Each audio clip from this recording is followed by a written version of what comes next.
बिस्मिल्लाहिर्रहमानिर्रहीम। Welcome students, hope so आप लोग ठीक ठाक होंगे। चलें सेल्फ असेसमेंट 6.6 सॉल्व कर लेते हैं। इससे पहले मैंने सेल्फ असेसमेंट 6.4 और 6.5 को अपनी लास्ट वीडियोस में डिस्कस कर लिया है। अगर आप लोगों ने वो वीडियोस नहीं देखी तो पहले वो देख लें। ये इसलिए क्योंकि ये वाले न्यूमेरिकल्स आपस में इंटरलिंक है। अगर आप लोगों को वो समझ आया हुआ है तो आप लोगों को ये ईजीली समझ आएंगे। यहाँ पे जिस तरह आप लोगों को जो दोनों सेल्फ असेसमेंट है इनमें क्वेश्चन दिए हुए हैं, इन्हीं तरह के क्वेश्चन आपको लैब में इंस्ट्रक्टर प्रोवाइड करेगा, आपके लैब टीचर, और आपको फिर कहेगा कि इस तरह से आप एक सोल्यूशन बना दें। जिस तरह यहाँ पे ऊपर बना भी रहे हैं, आपको फ्लास्क दे दिया जाएगा, आपको सारी चीज़ें दे दी जाएंगी और आपको कहेंगे कि आप लोग 500 सेंटीमीटर क्यूब का सोल्यूशन बनाए बच्चों। तो आप लोगों को उस वक्त कहेंगे कि ओ कैसे बनाएं, दीज आर टू ईजी कि आप कैसे सोल्यूशन को बनाएंगे। आप लोगों को सिंपली उस सोल्यूशन को बनाने के लिए क्या होता है, सोल्यूशन किस तरह बनता है, सोल्यूट चाहिए होता है और सॉल्वेंट चाहिए होता है। अगर KMnO4 का सोल्यूशन आप बना रहे हैं तो आपको क्या चीज़ चाहिए होगी, KMnO4 चाहिए होगा ना, जिसका सोल्यूट। अगर शुगर का बना रहे हैं तो शुगर एक इस तरह से आपको चाहिए होगा जिसको आप लोग वे करके डिज़ोल्व करें सॉल्वेंट के अंदर और फिर शेक करें तो आपके पास पर्टिकुलर सोल्यूशन हो। लेकिन जब आपके पास डिफरेंट कंसनट्रेशंस दी हुई होती हैं कि आपने पर्टिकुलर ही चीज़ बनानी है कि 500 है तो 500 सेंटीमीटर क्यूब का ही सोल्यूशन बनाना है, तब आप लोग कुछ कैलकुलेशंस करते हैं मोलैरिटी की और उसके बाद आप लोग जाके क्या करते हैं, सोल्यूशन बनाते हैं। अगर आप लोग इस वाले सेल्फ असेसमेंट में देखें तो आप लोगों को से इन्होंने डिमांड क्या की है कि you have to make 500 centimeter cube of KMnO4 का सोल्यूशन। मैंने उल्टा लिख दिया है, ठीक है। KMnO4 का सोल्यूशन बनाना है और ये सोल्यूशन होना भी क्या चाहिए, 0.2 मोलर होना चाहिए, ठीक है। अब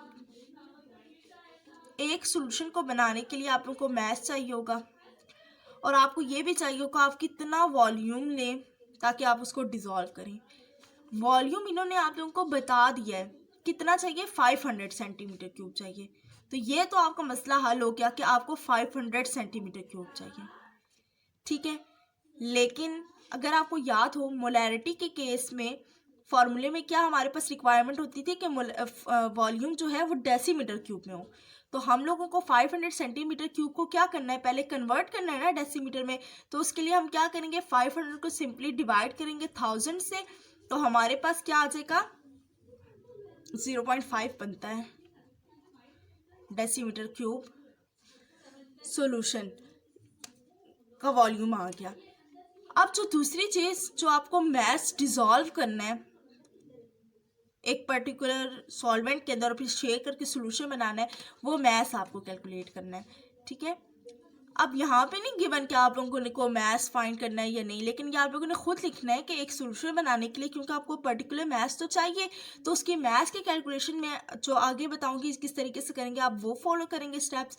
और वॉल्यूम तो आपने निकाल लिया 0.5 डेसीमीटर क्यूब। अब ये जो है 0.2 मोलर बात लिखी हुई है, ठीक है, 0.2 मोलर। ये क्या इंडिकेट कर रही है कि इसकी मोलैरिटी कितनी है, 0.2, ठीक है। अब मोल्स फाइंड करते हैं। मोलैरिटी का फॉर्मूला क्या था, number of moles divided by volume in decimetre cube, यही था ना। मोल्स हमें क्या करने हैं, फाइंड करने हैं। मोल्स ऐसे ही मैं लिख देती हूँ, वॉल्यूम इन डेसीमीटर क्यूब कितना है, 0.5, मोलैरिटी कितनी है, 0.2। मोल्स इधर ही रहे तो ये उधर जाकर मल्टीप्लाई होगा ना ताकि मोल्स निकले। 0.2 इसी तरफ रहा, ये 0.5 उधर जाके मल्टीप्लाई होगा तो आपके पास कितना आ जाता है, ये आपको कैलकुलेट करें। 0.2 मल्टीप्लाई बाय 0.5, 0.1 मोल्स है, ठीक है। ये हमने कैलकुलेट कर लिया। अब आप लोग कह रहे होंगे हमें तो कैलकुलेट मैथ्स करना था डिसॉल्व करने के लिए, आपने मोल्स क्यों कैलकुलेट किए। बच्चों मैथ्स को कैलकुलेट करने के लिए एक ही फॉर्मूला है जो कि है number of moles is equal to mass divided by molar mass. यही है ना फॉर्मूला। मैस आप उसी वक्त कैलकुलेट कर सकते हैं जबकि आपको उस सब्सटेंस के मोल्स फाइंड पता हो। तो मोल्स हमने निकाल लिए, मोलर मैस हम KMnO4 का निकाल सकते हैं या नहीं निकाल सकते? निकाल सकते हैं ना। KMnO4, ठीक है, इसका मोलर मैस, इसका अलग एटॉमिक मैस डालना है आपने, प्लस मैग्नीज का डालना है, प्लस ऑक्सीजन का एक मॉलिक्यूल का मल्टीप्लाई बाय 4 डालना है, और सारा जब कैलकुलेट किया तो 158 ग्राम्स पर मोल बनता है।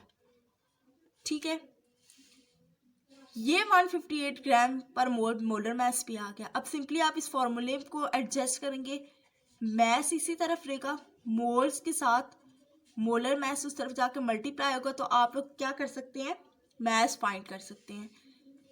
मोल्स कितने थे, 0.1, ठीक है, मल्टीप्लाई बाय मोलर मैस कितना है, 158।